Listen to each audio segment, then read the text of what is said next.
다니엘 성교의 청년 여러분 안녕하세요. 잘 지내셨나요? 벌써 2주가 지났죠. 뵐 때마다 벌써 시간이 빨리 지났다라는 말을 항상 하게 되는데 정말 그렇습니다. 목사님 나이 정도 되니까 이것은 진짜 시간이 화살같이 날아가는 것 같아요. 그래서 벌써 12월 중순이 이제 지났죠. 지나고 내일이면 또 이제 수험생들 시험 보는 날인데 참 하나님 앞에서 우리 이렇게 남은 인생을 잘 준비해야 되겠습니다. 그리고 또 우리가 시험 보는 또 학생들을 위해서도 잘 기도하고 또 시험 보고 혹시라도 이렇게 자기 원하는 만큼의 성적이 나지 않았다고 해서 낙심하지 말고 다시 도전하고 아니면 또 다른 길을 열심히 찾을 수 있도록 우리가 그들을 위해서도 기도하고 또 아는 사람들이 있을 때는 잘 지도를 해줘야 되겠습니다. 오늘은 우리 이제 15문에 대해서 살펴보겠습니다. 15문에서는 우리 첫 조상 아담과 하와가 이제 대표로는 아담이죠. 아담이 창조된 상태에서 타락하게 된 죄가 무엇인지에 대해서 아담과 하와가 범한 죄가 무엇인지에 대해서 이제 살펴보는 거예요.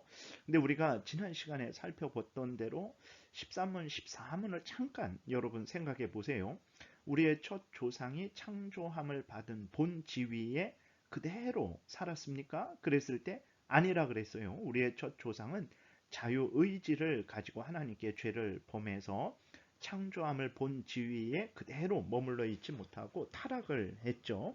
예, 타락을 했습니다. 그래서 오늘은 그 타락한 구체적인 내용이 무엇인지, 그 아담과 하와가 타락을 했죠. 범죄했죠. 그 범죄한 의미가 어떤 것인지를 살펴보는 거예요. 그랬을 때 14문에서는 이제 죄는 무엇이라 그랬습니까? 여러분들 외우라 그랬는데 외워보세요. 한 번에 안 되면 10번 해서 외우면 됩니다.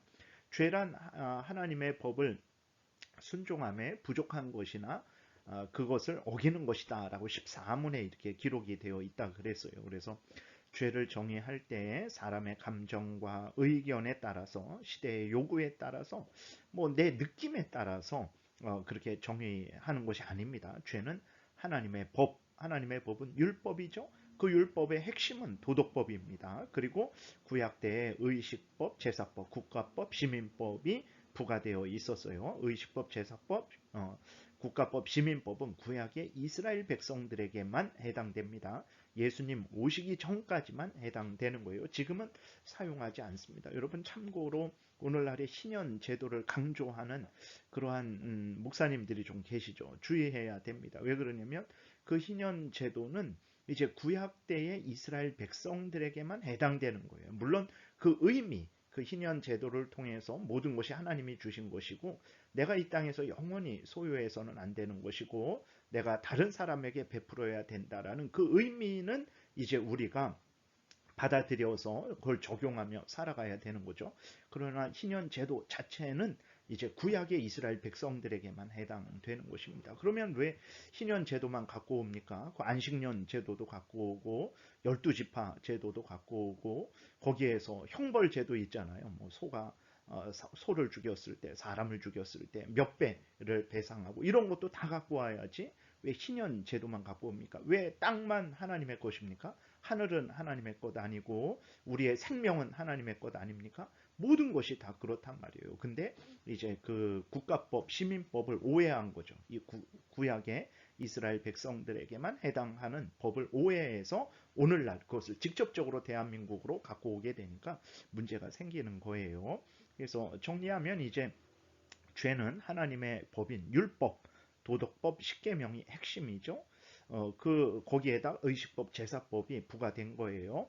하나님의 법인 율법을 어기는 것입니다. 그 율법에 미치지 못하는 것, 즉 율법을 따르지만 완벽하게 따르지 못하는 것. 하나님을 사랑하지만 마음과 뜻과 정성과 목숨을 다해서 사랑하지 못하는 것.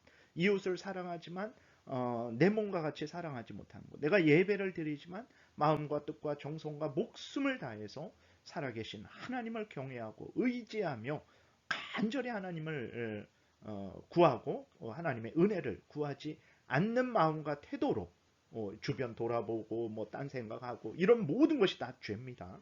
그래서 항상 죄를 정의할 때에는 우리가 기준이 아니라 살아계신 하나님의 법, 율법, 도덕법, 핵심이죠. 십계명, 그 다음에 국가법, 시민법, 그 다음에 의식법, 제사법. 그럼 구약 때 그랬죠.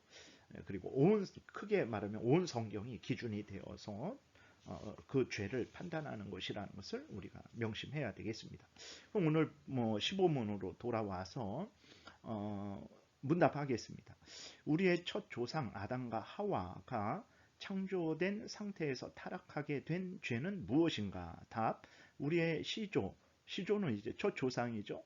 창조된 상태에서 이제 타락하게 되니 빠졌습니다. 타락하게 된 죄는 그 금하신 실과를 먹은 것이다.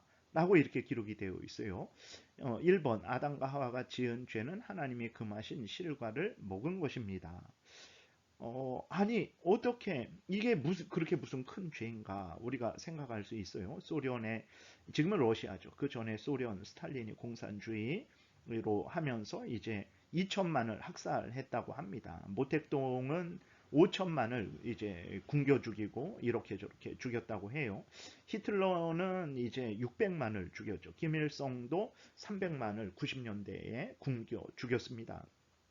지금도 이런 악을 행하는 사람들이 어마어마하죠. 근데 아담과 하와가 선악을 알게 하는 나무의 열매를 먹은 거, 그게 이렇게 큰 죄인가 우리가 생각을 할 수 있죠. 그것은 우리가 이제 3번에서 좀 더 자세하게 살펴보겠습니다. 그래서 아담과 하와가 지은 죄는 뭐냐? 하나님이 금하신 먹지 말라 라고 명령한 선악을 알게 하는 나무의 열매를 먹은 거예요.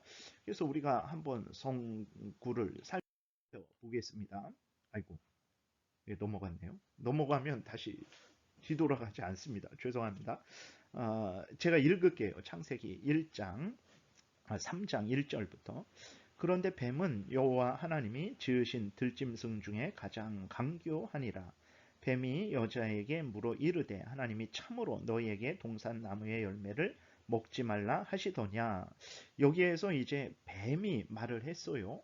하나님이 뱀으로 하여금 말을 하게 하시지는 않았습니다. 언어는 이제 인간에게 주신 선물인데 사탄이 뱀을 사용을 해서 이제 하와를 유혹하는 거죠.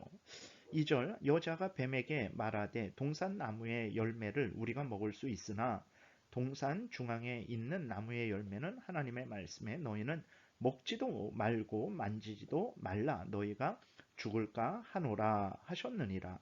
보세요. 하와가 하나님이 죽을까 하노라 했다 이렇게 말씀하셨다라고 사탄에게 대답을 해요. 근데 창세기 2장 16절에 보게 되면 하나님이 죽을까 하노라 하시지 않았어요. 정령 죽으리라, 반드시 죽으리라, 죽고 죽으리라 이렇게 말씀을 하셨어요. 창세기 2장 16절 보면 여호와 하나님이 그 사람에게 명하여 이르시되 동상 각종 나무의 열매는 내가 임의로 먹되 선악을 알게 하는 나무의 열매는 먹지 말라. 내가 먹는 날에는 반드시 죽으리라 하시니라. 반드시 죽으리라, 정령 죽으리라, 죽고 죽으리라 강조에 강조를 하셨거든요. 근데 하와는 죽을까 하노라 죽을 수도 있다 이렇게 말씀하셨다라고 뱀에게 말을 합니다. 하나님의 분명한 말씀을 흐릿하게 알고 있는 하와에게 뱀이 사탄이 이제 공격을 하는 거죠. 4절 뱀이 여자에게 이르되 너희가 결코 죽지 아니하리라. 사탄이 얼마나 하나님을 아주 직접적으로 거역하고 대적하고 있습니까? 하나님은 반드시 죽으리라, 정령 죽으리라, 죽고 죽으리라 이렇게 이야기를 했는데 뱀이 말하는 것은 무엇이냐면 반드시 죽지 않는다, 죽고 죽지 않는다, 살고 산다 이렇게 하나님의 말씀과 완전 반대되는 이런 말을 한 거예요. 그래서 이제 이 뱀의 유혹에 하와가 넘어갔죠. 5절에 보게 되니까 뱀이 또 유혹을 하는 거죠. 너희가 그것을 먹는 날에는 너희 눈이 밝아져 하나님과 같이 되어 선악을 알 줄 하나님이 아심이니라 그랬어요. 눈이 밝아져 하나님과 같이 된다. 하나님과 같이 너희들이 존귀하게 된다. 이렇게 속이는 거죠. 6절 여자가 그 나무를 본즉 먹음직도 하고 보암직도 하고 지혜롭게 할 만큼 탐스럽기도 한 나무인지라 여자가 그 열매를 따먹고 자기와 함께 있는 남편에게도 주매 그도 먹은지라 그랬어요. 그러니까 아담과 하와가 범한 죄는 무엇입니까? 뭐 스탈린이나 모택동이나 히틀러나 김일성 같이 그렇게 악하게 사람을 수백만 수천만 죽인 죄가 아닙니다. 그냥 하나님이 먹지 말라라고 이렇게 명령하신 그 열매를 먹은 거예요. 이게 아담과 하와가 지은 죄죠. 그럼 두 번째로 한번 생각해 볼 것은, 그럼 왜 하나님께서 우리의 첫 조상에게 선악을 알게 하는 나무의 열매를 만드시고 먹지 말라 그러셨을까? 만드시지 않았다면 범죄하지 않았을 텐데 왜 그렇을까? 우리가 항상 선악을 알게 하는 나무의 열매를 이야기할 때마다 이런 질문을 이제 떠올리게 되고, 이런 질문을 하고 싶고 질문을 하고 궁금해 하는 거죠. 근데 중요한 것은 무엇이냐면, 하나님께서 선악을 알게 하는 나무의 열매를 만드신 것은, 그것은 인간을 이제 인간은, 하나님이 인간을 만드셨을 때 인간은 자유로운 인격적인 존재로 만드셨어요. 로봇으로 만드시지 않았습니다. 인간은 하나님에 의해서 피조된 피조물이지만, 하나님의 주권하에 있는 인간이지만, 그런데 인간은 그 하나님의 주권하에서 자유롭게 자기의 인격과 자유가 침해되지 않고 스스로 행할 수 있는 존재예요. 그렇기 때문에 하나님이 인간이 그런 존재이기 때문에 선악을 알게 하는 나무의 열매를 만드시고, 인간이 이제 선택하고 결정해서 올바르게 행할 수 있도록 기회를 주신 것이고, 또 하나는 선악을 알게 하는 나무의 열매를 먹지 않는 것은 아담에게, 하와에게 어려운 것이 아니었습니다. 그러니까 몇 번 예를 들었죠. 예를 들어서 남산에 나무가 얼마나 있습니까? 셀 수 있겠습니까? 근데 그 중에 모든 나무의 열매는 먹어도 되는데 이제 한 나무의 열매만 먹지 않으면 돼요. 오늘 우리들도 지킬 수 있지 않습니까? 근데 타락하기 전에 아담은 어떤 존재입니까? 하나님의 그 형상으로 지음받아서 하나님의 뜻도 알고 그 뜻대로 온전히 행할 수 있는 능력도 가지고 있는 자였어요. 그렇기 때문에 선악을 알게 하는 나무의 열매를 먹지 않는 것은 아담에게 너무나 쉬운 거였어요. 그래서 이제 이 항에 보게 되면, 하나님께서는 왜 우리의 첫 조상에게 선악을 알게 하는 나무의 열매를 먹지 말라고 하셨습니까? 선악을 알게 하는 나무의 열매를 먹지 말라는 명령을 통해서 인간으로 하여금 모든 일이 하나님의 뜻대로 되어짐을 나타내시고 하나님의 뜻에 순종케 하시려고, 인간으로 하여금 자신은 하나님이 만드신 피조물임을 깨닫고 하나님의 영광을 위하게 하시려고, 3번 하나님의 피조물로서 하나님의 명령에 순종하며 살아가야 함을 늘 깨닫게 하시려고, 그리고 4번 하나님의 피조물로서 하나님의 명령을 즐거이 따르게 하시려고, 하나님과 맺은 언약을 지켜 영생을 누리게 하시려고 하나님께서 선악을 알게 하는 나무의 열매를 만드신 거예요. 그러니까 전혀 우리가 생각하는 대로 아담과 하와를 골탕 먹이게 하려고, 감당할 수도 없는 일을 감당하게 요구해서 범죄해서 이제 죄를 져서 이제 심판을 받게 하시려고, 그런 의도로 하나님이 만드신 것이 아닙니다. 인간을 복되게 하시려고 만든 거예요. 그래서 전도서 5장 2절에 너는 하나님 앞에서 함부로 입을 열지 말며 급한 마음으로 말을 내지 말라. 하나님은 하늘에 계시고 너는 땅에 있음이니라. 그런즉 마땅히 말을 적게 할 것이라. 그렇죠. 근데 이제 사탄은 아담과 하와를 유혹할 때 너희들이 하나님처럼 될 것이다, 이렇게 유혹을 한 거예요. 하나님은 아담은 아담으로서 하나님을 경외하고 그 명령을 따라 살도록 명령하셨는데, 사탄이 아담과 하와를 격동해서 하나님처럼 되게 하려고, 하나님은 그렇게 되지 않게 하려고 선악을 알게 하는 나무의 열매를, 생명나무의 나무를 보여주시면서 너희들은 내 명령을 따라서 나를 경외할 때 생명을 얻고 죽지 않는다, 이것을 알려주는데 사탄이 속인 거죠. 선악을 알게 하는 나무의 열매는 아담을 복되게 하시려는 것입니다. 전도서 12장 13절에 일의 결국을 다 들었으니 하나님을 경외하고 그의 명령들을 지킬지어다, 이것이 사람의 본분이니라. 고린도전서 10장 31절 그런즉 너희가 먹든지 마시든지 무엇을 하든지 다 하나님의 영광을 위하여 하라, 이것을 알려주기 위해서 아담에게 늘 잊지 않도록, 그래서 선악을 알게 하는 나무의 열매를 주셔서 이제 그것을 먹지 말라라고 말씀을 하신 건데, 아담이 이러한 하나님의 은혜와 사랑을 이제 의심한 거죠. 우리에게 거짓말했다, 사탄의 말이 맞다, 우리가 하나님처럼 돼야 되겠다, 탐욕을 품은 거죠. 그래서 범죄한 것입니다. 그러면 이제 세 번째 우리의 첫 조상이 선악을 알게 하는 나무의 열매를 먹어 범죄했는데 그 범죄는 어떤 의미의 범죄입니까?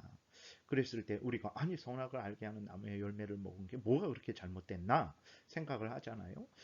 그 얼마나 잘못된지 한번 살펴보겠습니다. 첫 번째로는 이제 자발적으로 하나님의 명령을 어긴 죄악입니다. 그렇죠. 자신들의 주관자이신 하나님께 반역한 죄입니다. 그렇죠. 하나님으로부터 한없는 은혜를 받은 자가 저지른 배은망덕한 죄입니다. 그렇죠? 하나님보다 원수 마귀의 말을 더 신뢰하고 의지한 불신앙의 죄입니다. 그렇죠? 하나님과 같이 되려는 탐욕을 따른 교만한 죄입니다. 그렇죠? 동산의 모든 나무의 열매를 먹을 수 있음에 만족하지 않고 더 많은 더 선악을 알게 하는 나무의 열매를 먹고자 하는 탐욕의 죄죠.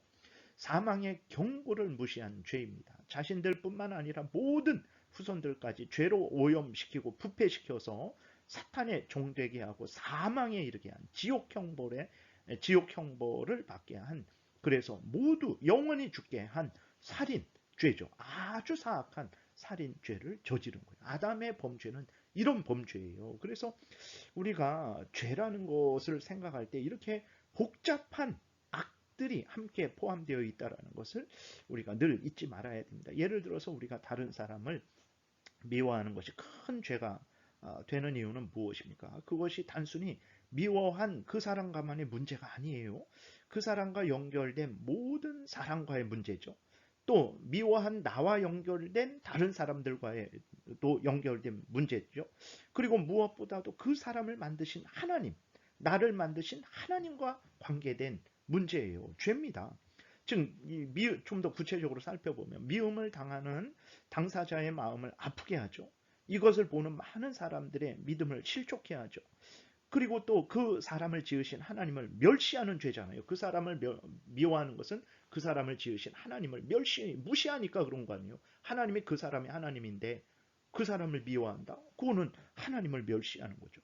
그 사람을 사랑하라 명하신 하나님의 명령을 어긴 죄죠.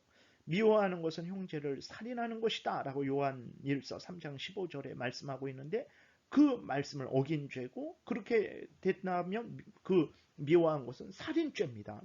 또 하나님의 명령과 경고를 하찮게 여긴 죄죠. 그 살인죄는 죽는다 그랬는데도 그 경고를 무시한 거잖아요. 그리고 하나님이 하지 말라 그랬는데 했어요. 그 하나님의 이름을 망령되게 일컬은 죄죠. 그 교회 성도라면 그 미워하는 사람의 교회 성도라면 교회를 혼란케 하는 죄죠. 다른 사람들의 믿음을 실족해 하는 죄죠. 미워하는 사람이 불신자라면 사회를 혼란케 하는 죄죠. 교회와 사회에 악한 본을 보인 죄죠. 다른 사람을 희생시키고 자기의 탐욕을 자기를 높인 죄죠. 너무나 크고 무서운 죄인 것입니다. 그래서 우리들이 세상에서는 이런 죄를 미워한 거 뭐 그렇게 대단하냐라고 말하지만 성경을 보게 되면 너무너무 크고 무서운 죄죠. 아담과 하와가 선악을 알게 하는 나무의 열매를 먹은 게 뭐 그렇게 큰 죄냐? 너무나 크고 무서운 죄입니다. 그래서 정말 우리가 죄를 정말 미워하고 멀리해야 됩니다. 버려야 됩니다. 아주 그 죄는 입으로도 담지 말고 생각으로도 하지 말아야 됩니다. 그리고 우리는 항상 하나님을 사랑하고 의지하고 하나님의 명령을 따라 살아가야 됩니다. 그래서 여러분들이 오늘 또 15문을 통해서 아담이 범죄한 그 범죄가 얼마나 큰 악한 범죄인지 생각하고 우리들의 삶 속에서 죄를 미워하고 멀리 해야 되겠습니다. 기도드리겠습니다. 살아계신 하나님 도우소서.